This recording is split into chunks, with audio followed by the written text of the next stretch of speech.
Good morning friend, welcome to you all in my channel doctor Anshuman Suman. आशा करते हैं आप लोग सभी स्वस्थ और अच्छे होंगे और अपने लक्ष्य के प्रति एकाग्र होंगे। मित्रों, आज एक बहुत ही महत्वपूर्ण टॉपिक्स को लेकर के आया हूं, जिसमें हम लोग पढ़ेंगे प्राचीन भारतीय इतिहास के स्रोत। मित्रों, हमारा प्राचीन भारतीय इतिहास कैसे लिखा गया, उनके स्रोत क्या थे, उसको हम लोग भली भांति समझेंगे। अभी चूँकि हमको वैदिक सभ्यता समझना था, तो मुझे ऐसा लगा कि आपको प्राचीन सभ्यता के स्रोत के बारे में थोड़ा सी जानकारी अगर मिल जाए तो आपको और भी ज़्यादा अच्छा लगेगा। इसलिए ये छोटा सा ही वीडियो बहुत ही शानदार ढंग से आप समझ पाएंगे कि किस प्रकार का हमारा स्रोत था, और इसमें कई सारे फैक्ट्स भी आएंगे जो कि आपको बहुत ही लाभकारी होगा आगे की परीक्षाओं में। तो चलिए देखते हैं प्राचीन सभ्यता हमारा जो था, प्राचीन भारतीय जो इतिहास था, उसका स्रोत हम कैसे देखेंगे। तो प्रारंभिक में मित्रों इसको दो स्रोत के रूप में आप जानिए कि दो स्रोत में ही बटे हुए थे। एक तो साहित्यिक स्रोत, साहित्यिक का मतलब आप समझते हैं कि लिखा जाना, और दूसरा पुरातात्विक स्रोत। तो सबसे पहले हम लोग इसमें साहित्यिक स्रोत पर चर्चा करेंगे और उसके बाद हम लोग करेंगे पुरातात्विक स्रोत पर चर्चा। साहित्यिक स्रोत को भी हम लोग दो भागों में बांट के देखेंगे, एक धार्मिक और एक धर्मनिरपेक्ष। मित्रों, साहित्य जो था हमारा प्राचीन सभ्यता का, भारतीय प्राचीन सभ्यता का जो साहित्य था, दो प्रकार का था। एक तो धर्म से संबंधित साहित्य था और दूसरा था कि धर्मनिरपेक्ष, यूँ कहें कि धर्म से कोई लेनी देनी नहीं था। जैसे कि ऐतिहासिक साहित्य होता है, आधे ऐतिहासिक साहित्य होता है, जीवनी होता है, इसको हम धर्मनिरपेक्ष साहित्य में मानते हैं। विदेशी जो लोग हमारे यहाँ आए थे उसका एक विवरण, वो धर्म से रिलेटेड नहीं होता है। तो ये जो हो गए धर्मनिरपेक्ष साहित्य हो गए, इसका हम डिस्कशन करेंगे। तो सबसे पहले धार्मिक के बारे में अगर देखें कि धार्मिक साहित्य, तो धार्मिक साहित्य में भी दो प्रकार के साहित्य हुए। कि हमारा प्राचीन सभ्यता, अगर आप लोग सभी लोग जानते हैं कि हमारा प्राचीन सभ्यता में भी दो प्रकार का मूलतः धर्म आया। पहले हम लोग ब्राह्मण धर्म को जानते हैं, और उसके बाद ब्राह्मण धर्म के विरुद्ध में दो धर्म उठ खड़ा हुआ, जिसका नाम था बौद्ध जैन धर्म। तो वहाँ पे भी हम लोग साहित्य जो हुआ वो उसी प्रकार से हुआ, यानी ब्राह्मण ग्रंथ का अलग साहित्य हुआ और ओ ब्राह्मण ग्रंथ कहा गया। बौद्ध जैन इत्यादि जो अलग धर्म निकले उसको ओ ब्राह्मण ग्रंथ में माना गया। तो बहुत ही क्रिस्टल इसको समझना है। पहले साहित्यिक और पुरातात्विक। साहित्यिक में दो प्रकार का, धार्मिक और धर्मनिरपेक्ष।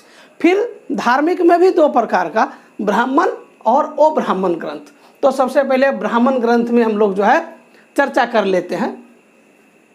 तो ब्राह्मण ग्रंथ में जब आप चर्चा करेंगे तो आप देखेंगे कि ब्राह्मण ग्रंथ को भी दो प्रकार से आप लोग देख लीजिए, एक तो श्रुति और दूसरा स्मृति।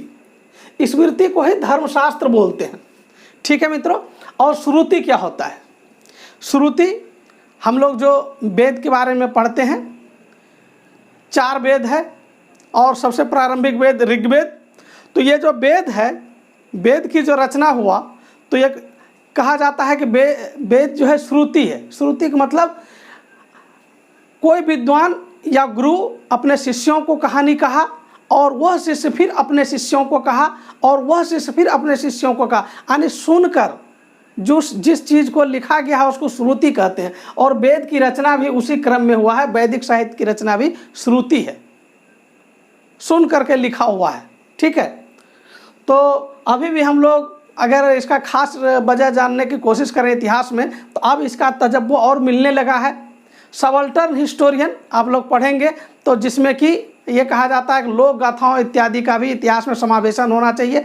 जो लोक गाथाएँ था और है, जैसे कि अल्लाह उद्दल इत्यादि, अगर किसी रीजनल लोक गाथाएँ लिया जाए तो बिहार का भागलपुर में बिहुला बिसर इत्यादि लोक गाथाएँ, इसका ऐतिहासिक परिप्रेक्ष्य क्या होगा, तो सुनने के बाद आगे तक अभी तक आया है उसका साहित्यिकरण होगा, और जितना इतिहास में लेना है उसको लिया जाएगा, जो तथ्य जो है स्पष्टता क्लियर होंगे, इतिहास के लायक होंगे। तो इस प्रकार से श्रुति जो थे, तो श्रुति में हम लोग देखेंगे संहिता। संहिता क्या था? वेदों का मंत्र था। ब्राह्मण साहित्य जो था गद्य टीका था। उपनिषद को यूँ माना जाता है कि इसको वेदांत भी कहा जाता है, उपनिषद को, ठीक है। यहाँ पे दर्शन इत्यादि के बात किए जाते हैं। और ये वेदांग कुल 6 है। वेदांग वेद को समझने के लिए बनाया गया, वेद के अंग के रूप में। ठीक है, उसी प्रकार से सूत्र साहित्य की रचना हुआ। तो ये सब थे श्रुति। और उसके बाद हम लोग स्मृति में देखेंगे। तो स्मृति में आप लोग जानते हैं रामायण, वाल्मीकि कृत रामायण, महाभारत, पुराण इत्यादि, ये सब श्रुति में आते हैं। ठीक है मित्रों, उसमें एक चीज़ आएंगे अरण्यक। तो अरण्यक की खासियत क्या है? आप जानते हैं कि प्राचीन काल में ये ब्राह्मण धर्म में जो लोग शिक्षा प्राप्त करते थे वो वन में प्राप्त करते थे। तो गुरु ने जो शिक्षा देने की जो देने की प्रक्रिया चलाया उसको अरण्यक के द्वारा लिखा गया, अरण्यक वन में लिखा गया। और अरण्यक में एक खास बात ये होता है कि जैसे ब्राह्मण धर्म में यज्ञ को बहुत इम्पोर्टेंस दिया जाता है और उस समय दिया जाता था, लेकिन अरण्यक में यज्ञ से ज़्यादा तप पर जो है विश्वास ज़्यादा किया जाता है अरण्यक में। तो अरण्यक का एक बहुत इंपॉर्टेंट बात है कि तप पर ज़्यादा, तप को तजब्बो दिया जाता है बनस्पत की यज्ञ को। ठीक है, तो ये आप लोग समझ गए ब्राह्मण ग्रंथ। वो ब्राह्मण ग्रंथ में आप बौद्ध में लीजिए तो बौद्ध साहित्य जैसे बहुत आएंगे, महावंश आएंगे, दीपवंश आएंगे इत्यादि बौद्ध ग्रंथ में मिलेगा। जैन साहित्य, उत्तर निकाय इत्यादि आपको मिलेंगे। तो ये अब्राह्मण ग्रंथ थे जो कि हमारा जो है प्राचीन इतिहास के स्रोत बने। ठीक है, अब चलिए हम लोग जो है धर्मनिरपेक्ष साहित्य की हम चर्चा करेंगे। तो धर्मनिरपेक्ष साहित्य में जो इम्पोर्टेंट चर्चा होता है वो ऐतिहासिक ग्रंथ जो है। ऐतिहासिक ग्रंथ, स्वाभाविक बात है, हम इतिहास को पढ़ने जा रहे हैं, इतिहास के स्रोत के रूप में जानना चाह रहे हैं। और जब ऐतिहासिक आपको ग्रंथ मिलता है या किताबें मिलता है, साहित्य मिलता है, तो स्वाभाविक ये बहुत ही महत्वपूर्ण होगा। तो इसको हम लोग देखेंगे। जैसे कि आप एग्जाम्पल में देखिए तो राजतरंगिणी, कल्हन की जो राजतरंगिणी, ये कश्मीर का इतिहास के बारे में बताता है, राजा हर्ष के बारे में। ठीक है, बहुत ही महत्वपूर्ण है। यूँ कहा जाता है कि प्राचीन इतिहास को जानने के लिए ये जो था प्राचीन एक अहम बिंदु है, कल्हन की राजतरंगिणी। ठीक है, उसी प्रकार से आप कृति कौमुदी देखते हैं, सोमेश्वर का लिखा हुआ है। हमीर मदमर्दन जय सिंह सूरी का। ठीक है, मिलिंद पन्हो जिसमें नागसेन, ठीक है, नागसेन और मिनेंडर का संवाद है। इसमें नागसेन और मिनेंडर का संवाद, नागसेन प्लस मिनेंडर का संवाद इसमें मिलेगा। प्रबंध कोश राजशेखर हर्षचरित बाणभट्ट। तो मित्रों मैं यहाँ पे बहुत ज़्यादा नहीं लिखा हूँ, एग्जाम्पल के लिए 5 एग्जाम्पल लिखा हूँ। कई सारे ऐतिहासिक ग्रंथ हैं, ठीक है, जो कि प्राचीन भारतीय स्रोत के रूप में देखे जाते हैं और इतिहास लिखने के क्रम में इसका इस्तेमाल होता है। ठीक है, आधि ऐतिहासिक की बात करेंगे। आधि ऐतिहासिक ग्रंथ, तो आधि ऐतिहासिक ग्रंथ वह ग्रंथ है वह इतिहास है, वह साहित्य है जो कि इतिहास लिखने के लिए बेसिकली इसका प्रयोग नहीं किया गया। ये लिखना था किसी अन्य विषय पर इसको लिखना है, लेकिन उसमें कुछ इतिहास के तथ्य भी समाहित है। तो जो इतिहास के तथ्य उसमें समाहित है उसी से आगे का इतिहास का स्रोत के रूप में इस्तेमाल किया गया। जैसे आप देखेंगे एग्जाम्पल में, आप देखिए मालविका अग्निमित्र। एक क्या है मालविका अग्निमित्र? पहले तो ये जानिए कालिदास की प्रथम कृति है। ये एक नाटक है और ये कोई राजा महाराजा या उस समय सभ्यता का किसी का इतिहास नहीं है, एक नाटक है। लेकिन इसी नाटक से कुछ इतिहास के बारे में पता चलता है, इसीलिए इसको स्रोत के रूप में हम लोग लेते हैं। जैसे महाभास की पतंजलि है और मुद्रा राक्षस, विशाख दत्त का मुद्रा राक्षस। तो ये भी मुद्रा राक्षस जो है ये भी नाटक है। और आप देखिए इसके बारे में एक और विशेषता है मुद्रा राक्षस के बारे में। भारत के परिप्रेक्ष्य में अगर साहित्यिक दृष्टिकोण से देखें तो यह पहला जासूसी नाटक था। ये मुद्रा राक्षस पहला जासूसी नाटक था। उसी प्रकार से मृच्छकटिकम शूद्रक का लिखा हुआ। और अब मान के चलिए कि इसमें अष्टाध्यायी एक और लिख के देते हैं। अष्टाध्यायी पाणिनि का है, ठीक है। अब देखिए पाणिनि का अष्टाध्यायी, पाणिनि जो लिखा था व्याकरण लिखना चाह रहा था वो, लेकिन उसमें कुछ ऐसे तथ्य भी हैं जिससे कि इतिहास को जाना जा सकता है, इसीलिए इसका प्रयोग जो है इस प्रकार के इतिहास को आध ऐतिहासिक इतिहास कहा जाता है, क्योंकि उसका पर्पस कुछ अलग रहता है लेकिन उसमें इतिहास समाहित रहता है, जिसका जो इतिहासकार जो लोग होते हैं, विद्वान होते हैं, इसको स्रोत के रूप में इस्तेमाल करते हैं। तो मुझे आशा है कि आप लोग को ऐतिहासिक और आध ऐतिहासिक में अंतर समझ में आया होगा। ठीक है।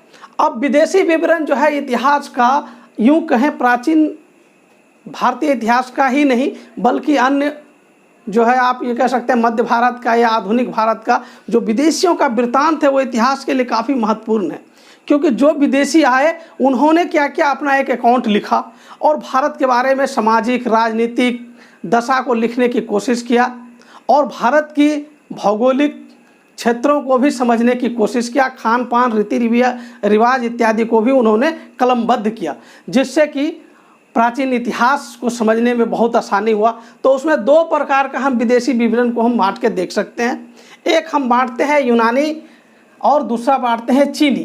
तो यूनानी में जो मित्रों देखो प्रारंभिक दौर में आप लोग के एक प्रकार से कहें आसानी के लिए और कंसेप्ट के लिए और फैक्ट के लिए भी जो ये सीरीज है उसी सीरीज में वो आए हैं। तो खास करके नेट में बहुत इंपॉर्टेंट है, ये सीरीज पूछ देता है कौन पहले कौन बाद में आया, तो उसको ध्यान में रखिए। जैसे स्काईलेक्स, हिकेटियस, हेरोडेटस, कैसियस, ये सब जो था, ये सब सिकंदर जो भारत में आक्रमण किया था उसके पहले की घटना है, 323 BC के पहले की घटना है। ठीक है। अच्छा, अरिस्टोबुलास और नियाकर्स, ये सिकंदर समकालीन था, ये समकालीन, ठीक है, ये सिकंदर के पूर्व है।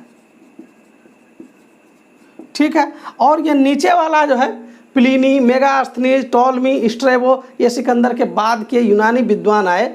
और इसने में आप लोग देखे होंगे, यहाँ तो एक ऐसे भी नाम आप देख रहे हैं, ये दो नाम, हिकेटियस को साधारणतः लोग बोलते हैं भूगोल का पिता है, उसी प्रकार से हेरोडेटस को लोग बोलते हैं इतिहास का पिता है। तो ऐसे ऐसे लोग यहाँ जो है एक प्रकार से विदेशियों का वृत्तांत हमारे पास है, उस वृत्तांत से जो है प्राचीन इतिहास को लिखने में और समझने में बहुत ही आसानी होता है। तो यह आप देख लीजिए यूनानी के बारे में उसी प्रकार से। तो इसमें तो कुछ लोग जो है यूनान से लिखे थे और यहाँ पे ये लोग जो है चीनी लोग तो भारत में आए थे, रहे थे, तो ये और भी ज़्यादा अच्छा से अकाउंट लिखने का काम किया। जैसे कि सुमासिन, तो ये भी उसी सीरीज में है, आपको सीरीज में भी पूछेगा कि पहला चीनी कौन भारत में आया, तो सुमासिन आया। उसके बाद फैयान, ठीक है, उसके बाद हुएनसांग, हुइली और इत्सिंग। फैयान जो है मित्रों आपको जानकारी के लिए बता दें, ये गुप्त वंश में आया था। ठीक है, चंद्रगुप्त द्वितीय के समय में, उसको विक्रमादित्य भी कहते हैं। और हुएनसांग हर्षवर्धन के समय में आया था, बहुत ही महान राजा था। और हुएनसांग का ही मित्र था हुइली। और चीन में अगर प्राचीन इतिहास की बात करें तो प्राचीन इतिहास में इत्सिंग जो है इस क्रम में सबसे अंत में आया था।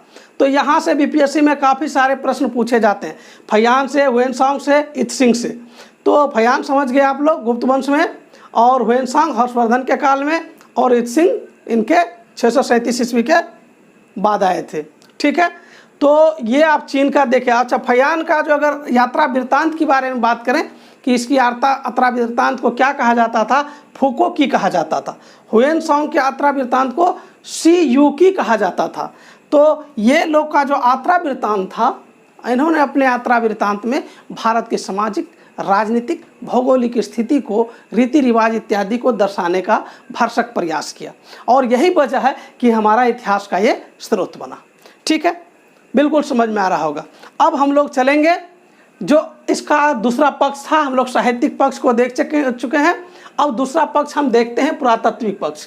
तो पहला नंबर पर हम लोग अभिलेख देखने की कोशिश करते हैं। मित्रों, मैं बता देना चाहता हूं कि अभिलेख की जानकारी, अभिलेख से जो प्राचीन इतिहास की जानकारी होता है वो भारत के परिप्रेक्ष्य में खास करके अशोक के बाद ही होता है। अशोक के शिलालेख के बाद से ही अभिलेखों का इस्तेमाल होता है और वहाँ के बाद का इतिहास हम लोग जानने का, हम लोग को सामग्री के रूप में अभिलेख का प्रयोग करते हैं। उसी प्रकार से प्राचीन काल में जितने स्मारक थे, बिल्डिंग्स थे, मोनूमेंट्स थे, उसको देख करके, उसकी अध्ययन करके भी इतिहास का पता लगाया जा सकता है। और बहुत ही महत्वपूर्ण है मुद्रा।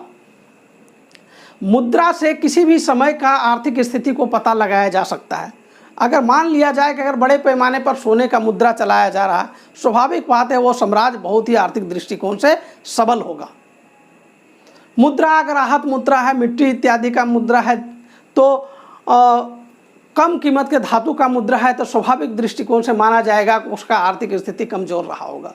तो मुद्रा से भी पता चलता है। मुद्रा से फिर अगर मुद्रा पर किसी का राजा इत्यादि का एक प्रकार से कहें उसका फोटो लगा हुआ है, उत्कीर्ण किया हुआ है, अगर डेट इत्यादि, इससे भी काफ़ी सारे इतिहास का पता चलता है। उसके कालक्रम का पता चल जाता है, किस कालक्रम में कौन से राजा थे। मुद्रा इसलिए मुद्रा से कई प्रकार के कई प्रकार का इतिहास की जानकारी हमको प्राप्त होता है। ये बहुत ही महत्वपूर्ण स्रोत है। उसी प्रकार से दान पत्र में डेट इत्यादि लिखे जाते थे और उससे पता चलता था कि कौन सा राजा कितने समय में किनको दान पत्र दिया। तो इस प्रकार का इतिहास का पता अभिलेख, प्राचीन स्मारक, मुद्रा, दान पत्र इत्यादि से मिलता है।